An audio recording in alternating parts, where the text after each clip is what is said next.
Olá, irmãos e irmãs, muito bem-vindos a mais um momento de meditação do Santo Evangelho com o Padre Luciano de Almeida. Hoje, quinta-feira, dia 17 de novembro, e a Igreja nos convida a celebrarmos a memória de Santa Isabel da Hungria, uma grande rainha católica que deu sua vida pela causa do Evangelho. Depois de viúva, dedicou-se à caridade, trabalhou pelos pobres, fundou hospitais e ali colocou os dons que Deus lhe concedeu a serviço dos irmãos e irmãs e do próprio reino de Deus. E eu quero te convidar a tomar em mãos comigo a palavra de Deus, que está no Evangelho de Lucas, capítulo 19, versículos de 41 a 44. Naquele tempo, quando Jesus se aproximou de Jerusalém e viu a cidade, começou a chorar e disse: Se tu também compreendesses hoje o que te pode trazer a paz, agora, porém, isso está escondido aos teus olhos.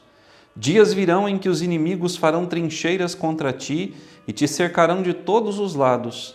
Eles esmagarão a ti e a teus filhos, e não deixarão em ti pedra sobre pedra, porque tu não reconheceste o tempo em que foste visitada. Palavra da salvação. Glória a vós, Senhor.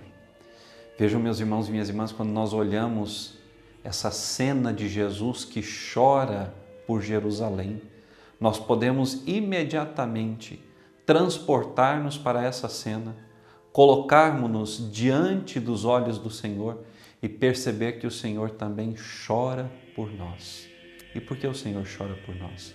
Porque tantas vezes nós não reconhecemos as visitas do Senhor à nossa vida, história e alma. Quantas vezes, irmão e irmã, eu e você não reconhecemos o Senhor que passou por nós, o Senhor que nos visitou, o Senhor que nos falou, o Senhor que nos mostrou o caminho e a direção que nós deveríamos seguir.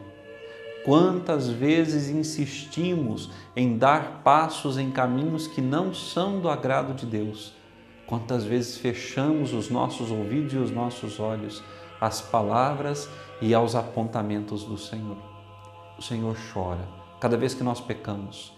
O Senhor chora cada vez que nós o abandonamos, cada vez que nós o traímos, cada vez que nós deixamos de cumprir com os nossos deveres cristãos, cada vez que nós temos preguiça de rezar. Sempre que nós não buscamos a casa e o amor do Senhor, o Senhor se derrama em lágrimas por nós.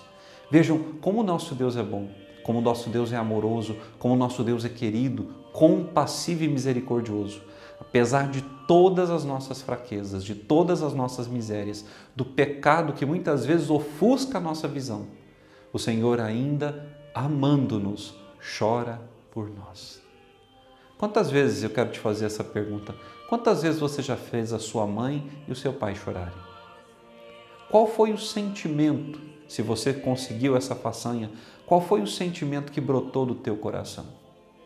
Eu me lembro de uma única vez em que eu fiz a minha mãe chorar, uma vez em que eu fui extremamente desobediente, uma vez em que eu não honrei a filiação que o Senhor me havia dado por meio daquela mulher. E digo aos senhores e senhoras, ver a minha mãe chorando de tristeza partiu meu coração. Irmãos e irmãs, quantas vezes eu me pego pensando também no choro, nas lágrimas de Deus por mim, por causa dos meus pecados, das minhas faltas, das minhas muitas misérias.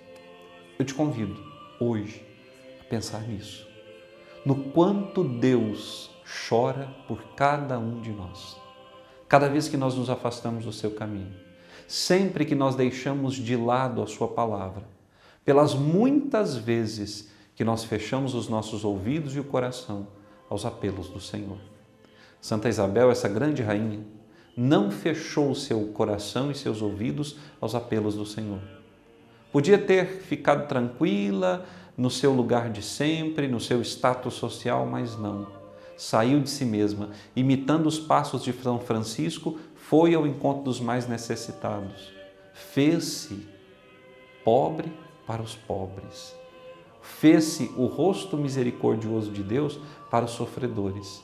Essa mulher não deu a Deus essa tristeza profunda a ponto de levá-lo a chorar por ela, mas pelo contrário, essa mulher encheu o coração de Deus de muita alegria. Eu quero te convidar hoje a encher o coração do Senhor de alegria, a reconhecer às vezes todas que o Senhor nesse dia vai passar por ti.